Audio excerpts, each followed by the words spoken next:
بسم اللہ الرحمن الرحیم۔ میں آپ سب کی آمد پہ بہت مشکور ہوں۔ آج کی اس پریس کانفرنس کا مقصد سب سے پہلے یہ ایک گواہ کا بیان آج قلم بند ہوا ہے محمد لطیف عدت کے کیس میں، اور یہ اپنے آپ کو مبینہ طور پہ خاور مانیکا کا ملازم کہلا رہا ہے، اور جو اس کا بیان قلم بند ہوا ہے آج بطور استغاثہ کے گواہ CW4 کی حیثیت سے، اس بیان نے جو ہیں ہمارے رونگٹے کھڑے کر دیے ہیں، اور ہم اس سوچ پہ مجبور ہو گئے ہیں کہ عدت کیس کے نام پہ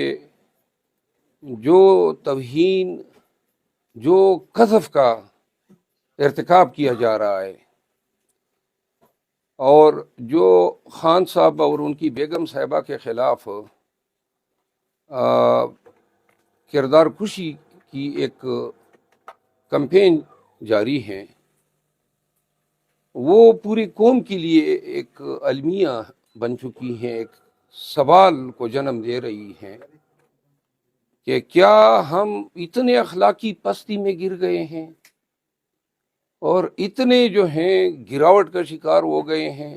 کہ اب ملک کی مقبول ترین پارٹی کے لیڈر کو عوام کی نظروں میں گرانے کے لیے کوئی چارہ کار نہیں رہا، تو گھر کے نوکروں کو گواہ بنا کے 6 سال بعد آپ ایسے الزامات مرتب کر رہے ہیں جن الزامات کو پاکستان کے معاشرے میں کوئی بھی شخص اپنے گھر میں بچوں کے ساتھ، گھر والوں کے ساتھ بیٹھ کے سن بھی نہیں سکتا ہے۔ آج میں آپ کو سب سے پہلے ان الزامات کی قانونی حیثیت کے بارے میں بتانا چاہتا ہوں۔ اس مقدمے سے پہلے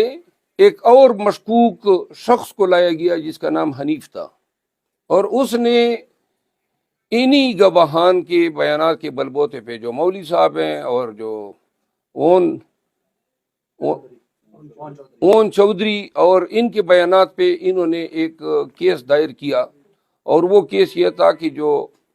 عدت کا پیریڈ ہے یہ مکمل نہیں ہوا تھا اور خان صاحب اور بشرا بی بی کا نکاح ہو گیا۔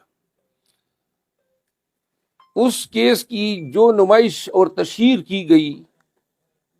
تھوڑا سا پلیز ذرا خاموش رہیے گا، اپنے موبائل ذرا بند کیجیے گا، جو تشہیر کی گئی میڈیا پہ، الیکٹرانک میڈیا جو ہیں، اس میں پریوی بنا ہوا ہے خان صاحب کی کردار کشی میں۔ انہوں نے جب وہ کیس چلا، اس کیس کو چلانے کے لیے جب پہلے جج صاحب تھے نصر من اللہ صاحب، تو انہوں نے یہ مقدمہ خارج کر دیا۔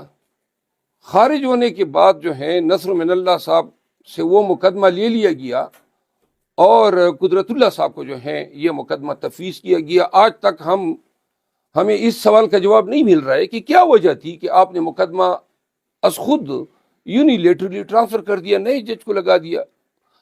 وہ اس مقدمے میں کرمنل ریویژن ہوتی ہے، اور کرمنل ریویژن اس وقت کے ڈسٹرکٹ اینڈ سیشن جج کے پاس جاتی ہے۔ کرمنل ریویژن جو فوجداری وکلاء ہیں وہ پڑھ لیں کہ کرمنل ریویژن تب تک سنی نہیں جا سکتی ہیں جب تک مخالف فریق کو آپ نوٹس نہ کر دیں۔ حیرت کی بات تھی کہ ڈسٹرکٹ اینڈ سیشن جج جو سینئر جوڈیشل آفیسر ہوتا ہے، انہوں نے وہ کرمنل ریویژن ڈیسائیڈ کی، یک طرفہ طور پہ نصر من اللہ صاحب کے اس فیصلے کو کالعدم قرار دیا، کیس واپس بھیجا۔ لیکن اس دفعہ جب بھیجا تو وہ وہاں پہ نئے جج صاحب براجمان ہو گئے، قدرت اللہ صاحب۔ اس آرڈر کے اگینسٹ میں ہائی کورٹ چلا گیا کہ جی یہ کس طرح کی کرمنل ریویژن تھی، ہمیں سنا ہی نہیں گیا، نہ کوئی نوٹس دیا گیا، اور جج صاحب اپنے آرڈر میں لکھتے ہیں کہ نوٹس کی ضرورت ہی نہیں ہے، یعنی قانون کے اوپر اپنا قانون بنا رہے ہیں۔ ہمارا مقدمہ ابھی تک زیر سماعت ہے کہ اس دوران جو ہے خاور مانیکا گرفتار ہوتا ہے کرپشن کے چارجز پہ۔ خاور مانیکا کے کرپشن کے چارجز جو ہیں وہ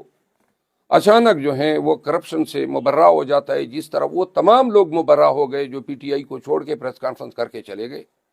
یا میڈیا پہ آئے اور خان کے خلاف بیانات دیے۔ یہ حضرت بھی جو ہیں کرپشن کے چارجز سے مبرا ہو جاتا ہے، ونڈیکیٹ ہو جاتا ہے، البتہ اس کو ایک بیان رٹایا جاتا ہے، اور اس بیان کی بنیاد پہ ایک صحافی ہیں خانزادہ صاحب، جاوید خانزادہ، شاہ زیب خانزادہ صاحب. تو شاہ زیب خانزادہ صاحب جو ہیں وہ ان کو جو ہے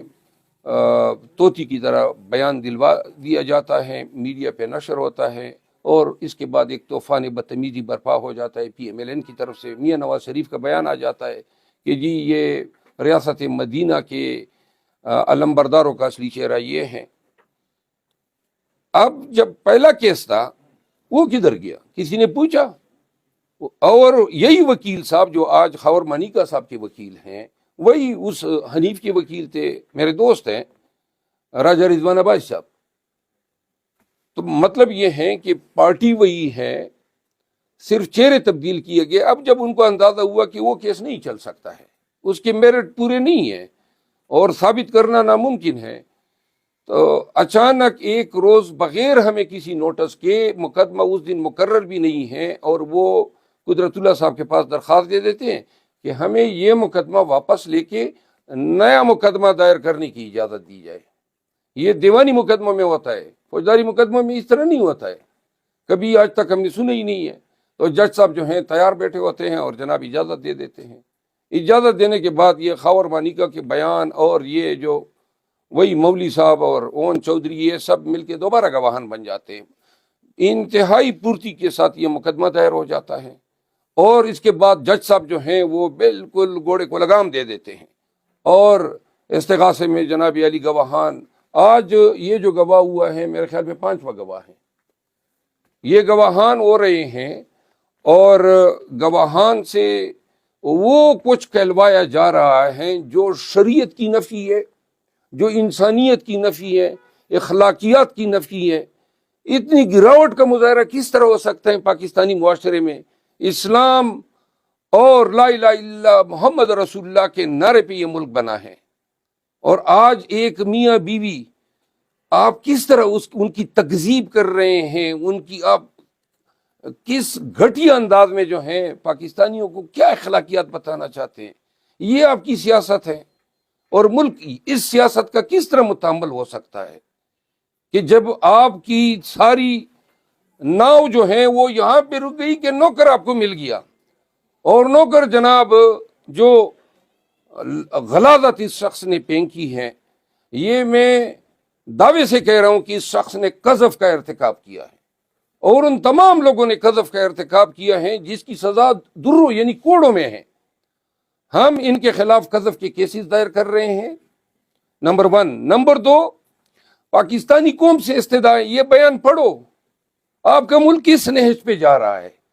کیا کر رہے ہیں آپ لوگ اس ملک کے ساتھ، اس ملک کی اخلاقیات کے ساتھ، اس ملک کی نظریاتی اور اس ملک کی جو ہم نے اخلاقی اقدار ڈیولپ کی تھی،